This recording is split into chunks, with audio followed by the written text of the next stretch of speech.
Presentation is going to look at 5 topics relating to international finance.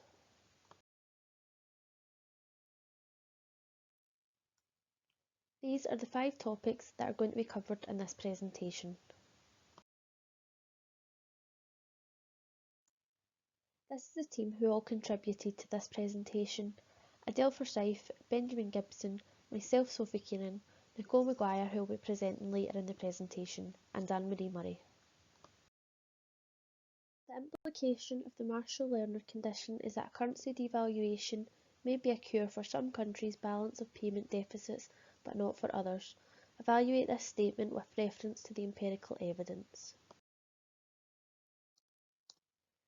Devaluation is when a country's government intervenes with the value of its money relative to another country. This tactic helps regulate trade imbalances, i.e. when more is being spent on imports than is being made from exporting goods. The intervention is intended for improving the balance of payment status for the country. This causes a demand influx to export and increases market competitiveness. It is also used to discourage citizens importing domestic goods and makes the prices affordable to help the internal economy of the country. The balance of payment is the record of all international trade and financial transactions made by a country's residents. There are 3 components of the BOP: the current account, financial account and capital account. The focus of devaluation is on the current account and the international trade of the country. Marshall-Lerner condition. This condition states that the currency devaluation will only raise the current account and the balance of payments if the sum, imports and export elasticities is greater than 1. If less than 1, conditions will worsen and equal to 1, no change. This condition is only beneficial generally to industrialised countries with strong elasticities and could damage developing countries with low elasticities who are relying on import of raw materials. This limitation is due to the effect devaluation has on importation costs and would make basic food items more expensive in these cases. Discuss in detail the main features of Dornbusch's 1976 exchange rate overshooting model and explain its contribution to our understanding of the main causes of exchange rate volatility. Dornbusch's overshooting model is a method used to explain the high volatility in exchange rates. It argues that an equilibrium could be met in the short term through changes in market prices, but not actually through changes in the prices of the goods. This causes the goods to begin to adjust to the shift within the market prices and causes everything to balance out. It believes that the economy does not react in sync with the changes to foreign exchange rates. It states that it would react slower than this, as things are sticky, meaning slow moving. The financial markets, money markets, etc. take a little more time to react and catch up to eventually cause an overall rise or fall to meet the change in exchange rates. It assumes that capital mobility is free to move seamlessly between boundaries with no issue. It also states that the uncovered interest rate parity would be relevant, and interest rates between 2 countries will be equal the relative change in currency foreign exchange rates over the same period. In the long run, PPP would hold, which is the method for calculating the exchange rate at equilibrium. Evaluate the usefulness of purchasing power parity theory in predicting movements in the foreign exchange rate in the short run and the long run. Purchasing power parity are the economic theories which link exchange rates, price levels and interest rates together. Theories may not always work out to be true when compared to what is observed in the real world, but they are central to any understanding of how multinational business is conducted. The law of one price is the theory that in a competitive market, if 2 goods are identical, then they should sell for the same price. Purchasing power parity does not depend upon the law of one price. Loop ignores transaction costs, transportation costs, tariffs, non-traded goods, etc., and not all markets are competitive. On average, goods should cost the same in all countries aside from tariffs, transportation costs, etc. If this is true, then exchange rates must adjust to make prices equal across countries, at least over the long run. If 2 countries have different inflation rates, exchange rates will tend to move in opposite directions to keep prices the same. if absolute PPP theory are relaxed, we observe relative purchasing power parity.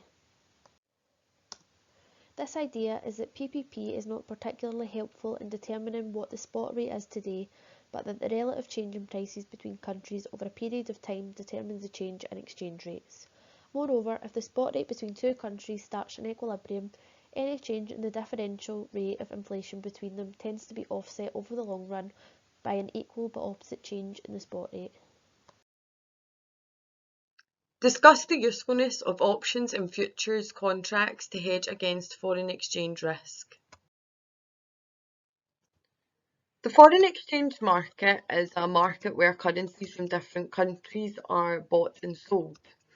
Now, there are many participants within the foreign exchange market structure, such as central banks, commercial banks, brokers, customers such as tourists and importers and exporters, and their position within the marketplace can be shown here. In 2020, the coronavirus pandemic, it has presented an extraordinary market driver to the finance sector, which has impacted the whole world since its initial outbreak, since the start of the year. Now, using figures to hedge can allow traders and investors alike to manage risk. Futures could have been used to try and save the market share during the coronavirus pandemic. So gains that have been created can be offset against any losses, and futures can be sold as a strategy to help manage the unforeseeable risk that the coronavirus has created. It is suggested that exposure risk managers can hedge the exchange risk using currency options and currency futures. The hedge instrument chosen will suit the currency position and the risk profile.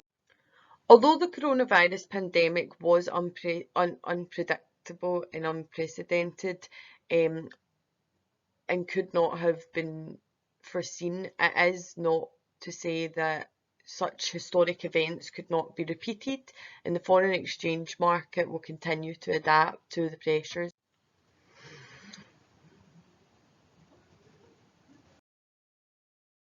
Analyse the role of financial institutions and innovations in managing the impact of COVID-19 on the economy, with reference to key theories. Discuss the risk management techniques which would have been useful to protect against the changes in the financial foreign exchange markets.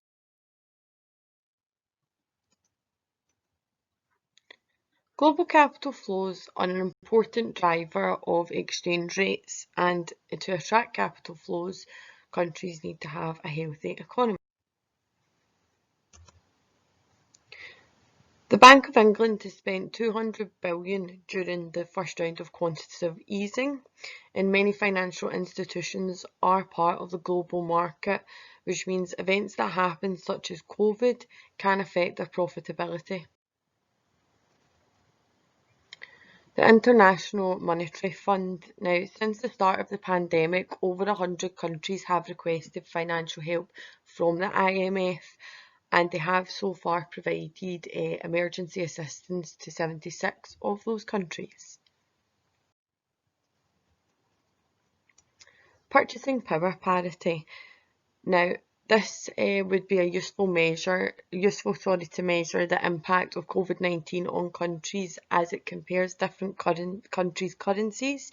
And PPP is used to compare income levels in different countries and is determined by the cost of living and inflation rates. The currency derivatives. Now, this is an agreement to exchange specified amount of two currencies at a given date in the future at a premeditated exchange rate. Now, both parties are then obligated to complete the transaction, and risk return profile is then symmetrical.